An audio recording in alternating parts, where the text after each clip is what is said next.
Tuesday morning, about 7 o'clock.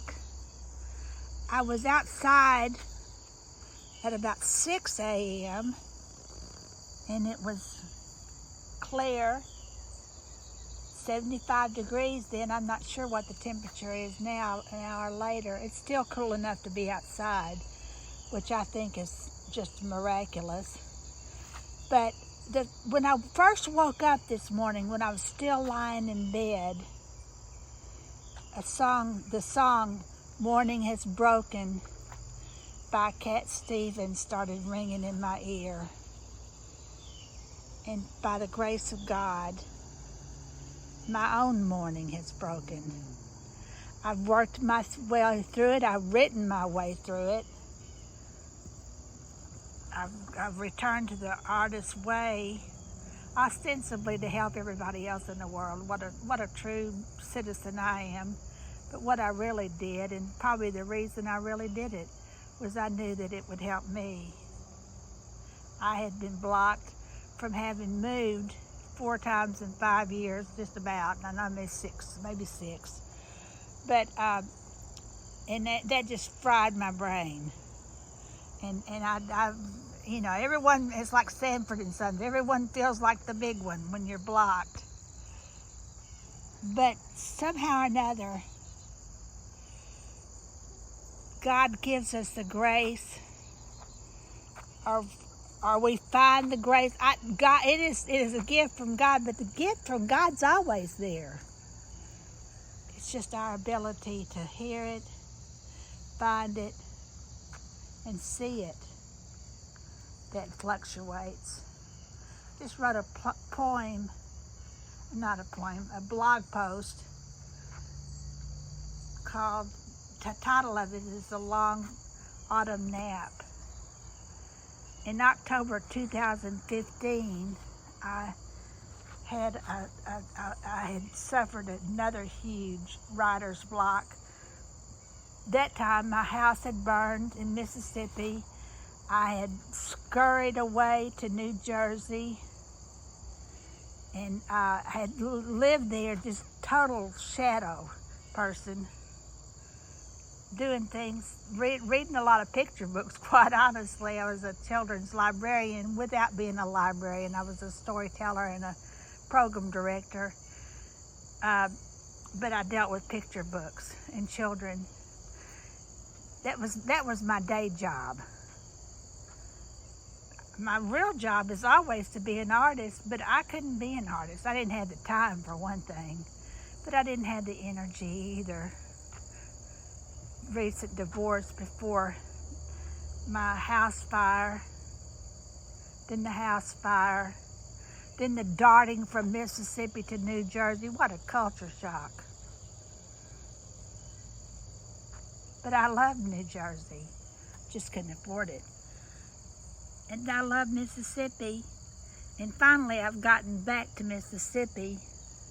I don't love the bigotry and some of the narrow-minded thinking that seems to plague a lot of Mississippians. I've never been a narrow-minded thinker. I've always been a free thinker.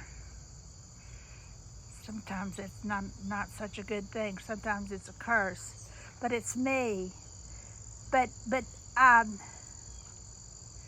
in October of 2015, I wrote a little poem, and I don't have it out with me right now, but it said, "I just took a nap for my mind to see, for my mind to see. I just took a nap for my mind to see." I actually thought it was "I just woke up." I had to find that poem again.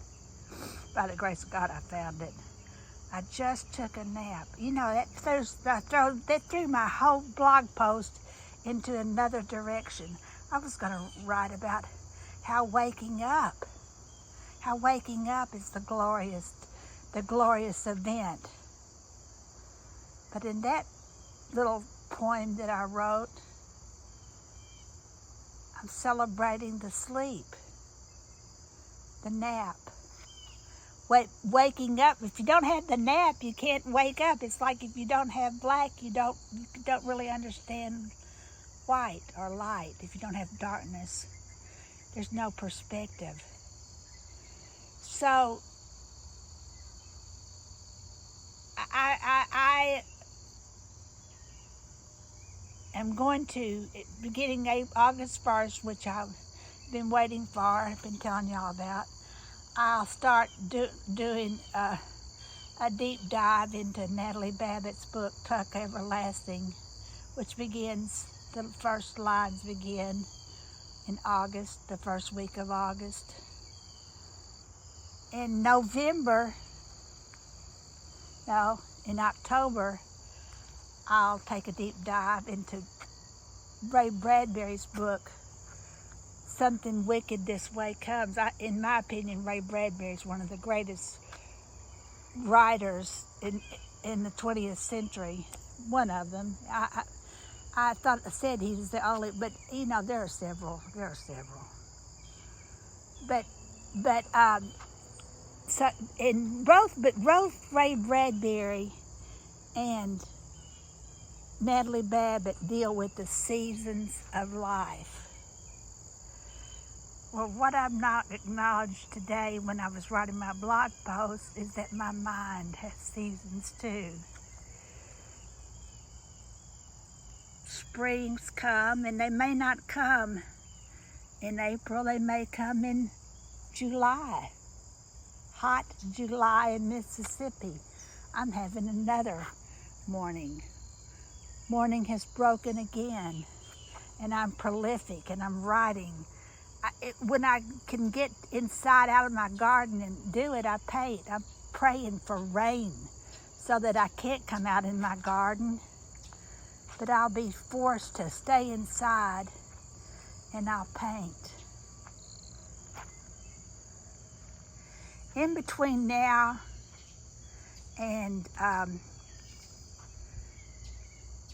October 1, I'll be sharing with you some of Ray Bradbury's memoir, Zen and the Art of Writing. I'm just showing you my seeds. Morning has broken. I planted these seeds, I believe, on Sunday. I think I planted them a week ago Sunday. I'm not quite sure. I'm going to have to look. But I came out here and I talked about how after Saturday, Artist Day, I came out here and planted. I believe it was a week ago Sunday. So this would be. I noticed them coming up yesterday, maybe the day before. So it took about a week for those seeds to germinate. Morning has broken, like the first morning.